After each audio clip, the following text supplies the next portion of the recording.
اللہم صلی علی محمد وآل محمد وعجل فرجہم اجمعین۔ چٹپٹ بی بی کی کہانی۔ بسم اللہ الرحمن الرحیم۔ ایک بی بی نصرانی تھیں، گھر کی غریب اور گودی بھی اولاد سے خالی۔ گھر میں بجز شوہر کے اور کوئی نہ تھا۔ شوہر محنت مزدوری کر کے جو دن بھر پاتا تھا، اسی میں کھانے پینے کا انتظام کرتا تھا۔ یوں ہی گزر بسر ہوتی تھی، زیادہ تر فاقے سے بسر ہوتی تھی۔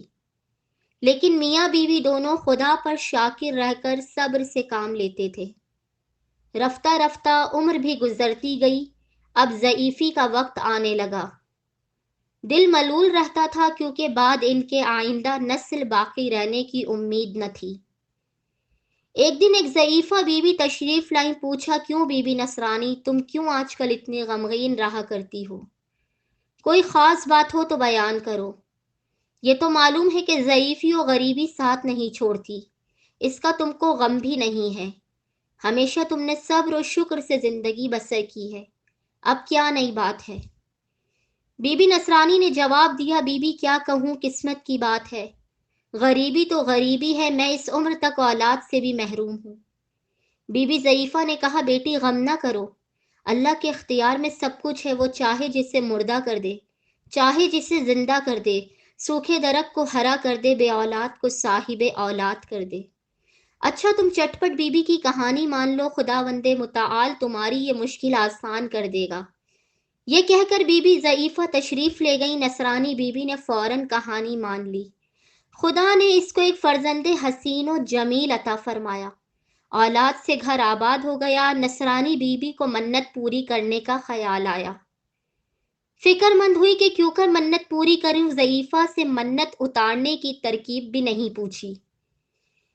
اتنے میں شام ہونے لگی، دیکھا کہ ایک نقاب پوش ضعیفہ تشریف لائیں اور بولی، تم نے ابھی تک منت نہیں اتاری؟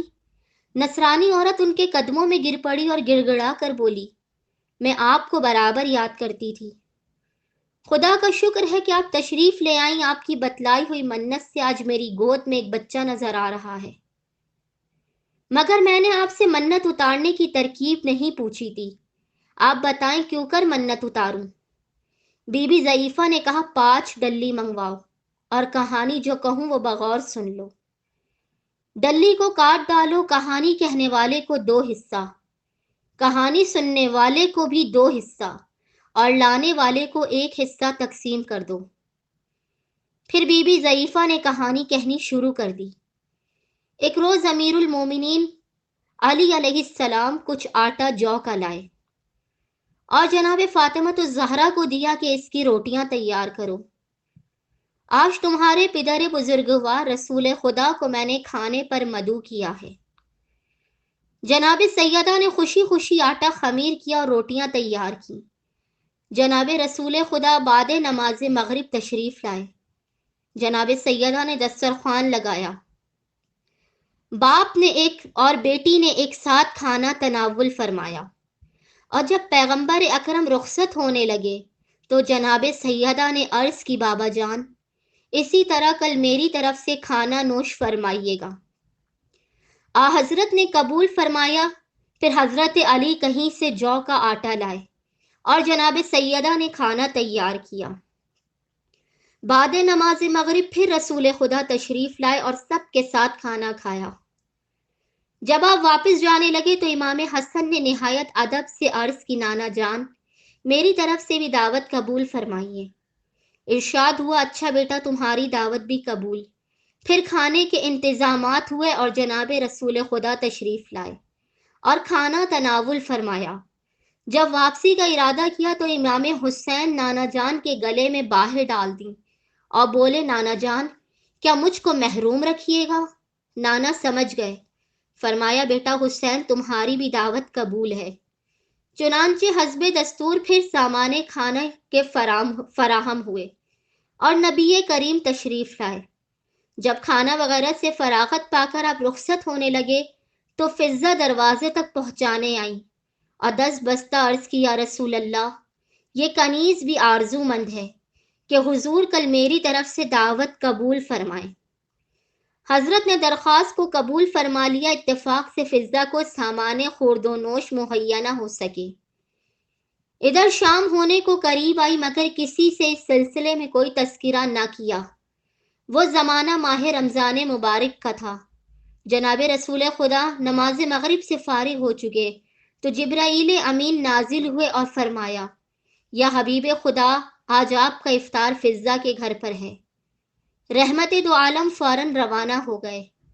دروازے پر پہنچ کر دستک دی اور باواز بلند بیٹی کو مخاطب کر کے فرمایا، اے بیٹی، تم پر سلام ہو۔ جناب سیدہ آواز پہچان کر دروازے تک آئی مگر کسی قدر متعجب بھی تھیں کہ آج بابا جان نے کیوں تکلیف فرمائی، کیونکہ افطار کے لیے کچھ نہ تھا۔ الغرض رسول خدا اندر تشریف لائے، تھوڑی دیر کے بعد بیٹی سے بولے، اے پارہ جگر فاطمہ، آج ہم فضہ کے مہمان ہیں۔ جناب امیر نے فضہ کو الگ بلا کر فرمایا، اے فضہ، آپ نے رسول اللہ کو کھانے کی دعوت دی لیکن ہم سے ذکر بھی نہیں کیا۔ فضہ نے عرض کی، یا امیر المومنین، مجھے گھر کے حالات خوب معلوم ہیں، اس لیے تذکرہ نہ کر سکی۔ سوچا تھا کہ میں خود انتظام کروں گی۔ یہ کہہ کر فضہ نے وضو کیا اور گوشے میں جا کر 2 رکعت نماز حاجات ادا کی اور دونوں ہاتھ دعا کے لیے بلند کیے اور گڑ گڑا کر بولی، خالی کے ہر بلند و پستی، میں تیرے حبیب کی بیٹی کی کنیز ہوں اور تیرے حبیب کو اپنا مہمان کیا ہے۔ تو جانتا ہے کہ میں کیا ہوں، اس لیے تجھے تیری کبریائی کا واسطہ دیتی ہوں کہ میری لاج رکھ لے اور اپنے محبوب اور ان کی آل کے سامنے سرخرو کر دے۔ ابھی فضہ دعا کر ہی رہی تھی کہ سارا گھر کھانے کی خوشبو سے مہک اٹھا۔ پھر فضہ نے دیکھا کہ پہلو میں خوان نعمت رکھا ہے، اللہم صلی علی محمد وآل محمد وعجل فرجہم اجمعین۔ فوراً وہ خوان لے کر فضہ خدمت بابرکت رسول ہوئیں۔ جناب ختمی مرتبت نے دریافت فرمایا، فضہ یہ کھانا کہاں سے پایا؟ فضہ نے جواب میں عرض کیا، جس کے بھروسے پر میں نے حضور کو مدعو کیا تھا اسی نے بھیجا ہے، یعنی یہ طعام جنت سے آیا ہے۔ اللہم صلی علی محمد وآل محمد وعجل فرجہم اجمعین۔